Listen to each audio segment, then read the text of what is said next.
This rag that's covered in some substance is the only evidence from the murder and our only hope of catching the culprit. We have some suspects narrowed down to just 3 individuals: the cafe owner, a local car mechanic, and a teacher from the high school.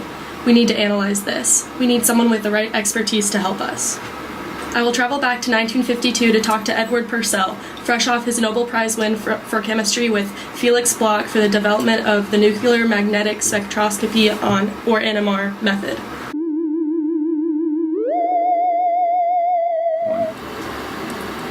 Hello. Who are you? Hi, Dr. Purcell. My name is Detective Brooks. I know this may seem confusing to you, but I'm from the future and I need your help, specifically with your NMR technology. Whoa! Time travel? Huh, who knew? But absolutely. What can I do to help you? Well, I have this rag that's covered in some chemical from a murder scene back from my time, and I believe that identifying the chemical will help me solve the case and find the suspect. Well, you're in the right place. NMR is one of the best analytical tools available for identifying unknown chemical compounds. Before we analyze this specific sample, would you mind explaining how an NMR machine works? Sure, let me explain this. So let's take the hydrogen atom for our example. Every hydrogen atom spins, which gives it the property of behaving like a magnet, and this property is the foundation of hydrogen NMR. Since it behaves like a magnet, the NMR can take advantage of this by applying a magnetic field that the atom will align itself with.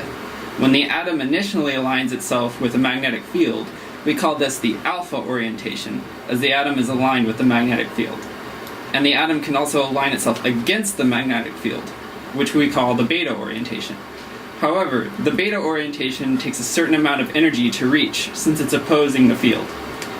We introduce a source of energy, typically a light with radio frequency radiation, that can change the orientation of the atom from the alpha state to the beta state, and we can measure that change. So, how does measuring this change help us identify the substance? This change is what helps us identify the number of unique atoms, whether it be carbon or hydrogen in a substance. To make our lives easier, we use a base reading from the chemical TMS as a reference state. We use this specific chemical as a reference state for multiple reasons. However, the main reason is that every single hydrogen atom in the molecule is chemically equivalent and will only cause one peak or reading on the NMR. We then set the single peak of the value to 0 and then measure other shifts in reference to the TMS shift. We further reduce the challenge of reporting our data by reporting the findings in terms of chemical shifts, which allows for our data, no matter which machine and its setting, to be reported accurately. I see. So how do you interpret an NMR graph? Once you get the results, how can you tell which substance it is? I think it might be best if we run the analysis and I can show you from the results.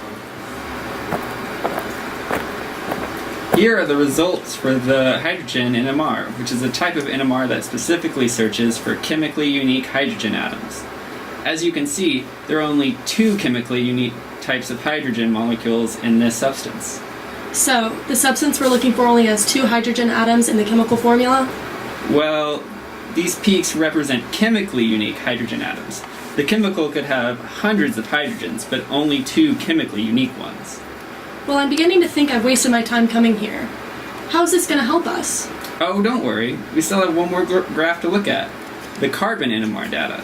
This combination of the 2 should give us a really good idea of what we're looking for. Here's the data. So, we have a molecule that has 2 unique hydrogen atoms and 5 unique carbon atoms. Precisely. Let's now look at some of the trends that we see in the hydrogen shifts. Here's a chart to illustrate. The peaks on the hydrogen NMR data from your substance were located at approximately 2.3 and 7.2. If you look at the table, there's a compound that possesses both of these values, a benzene ring with a methyl group attached. This is known as toluene. How do we know that toluene only has 2 unique types of hydrogens? Since toluene is part of a benzene ring, the double bonds within the ring can help with resonance, making every hydrogen that's directly attached to the benzene ring chemically identical. Then all you have left are the 3 hydrogens on the methyl group, which only count as 1 unique hydrogen, giving you a total of 2 chemically unique hydrogens, and therefore 2 peaks.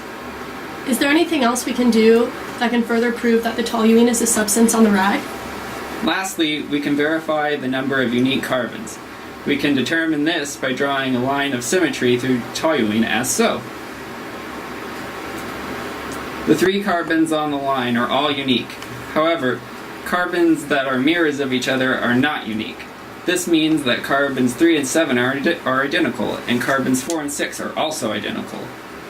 This would give toluene a total of 5 unique carbons, and is therefore the substance found on the cloth. I wonder what the suspect was doing with toluene.